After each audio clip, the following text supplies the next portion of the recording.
نفسم گرفت از این شهر، در این حصار بشکن.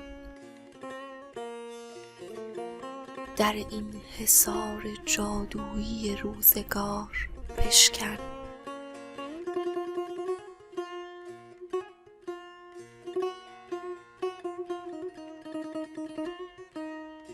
چو شقایق از دل سنگ برآر رایت خون،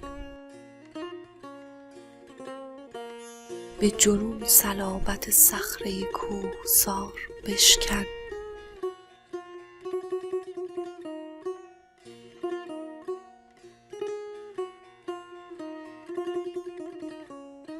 تو که ترجمان صبحی به ترنم و ترانه، لب زخم دیده بگشا صف انتظار بشکن.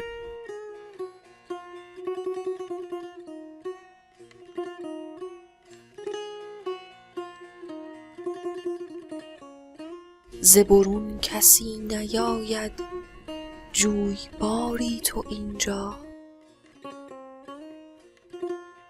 تو ز خویشتن برون آ سپه تتار بشکن.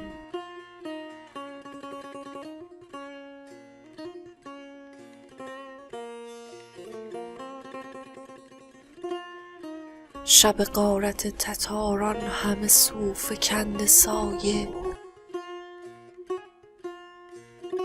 تو به آذرخش این سایه دیوسار بشکن.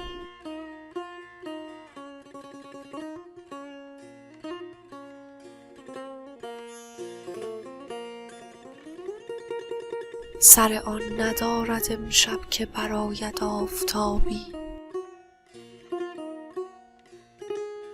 تو خود آفتاب خود باش طلسم کار بشکن.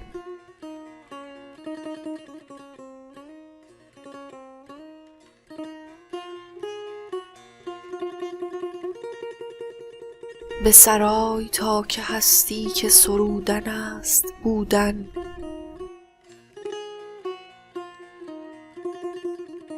به ترنمی دژ وحشت این دیار بشکن.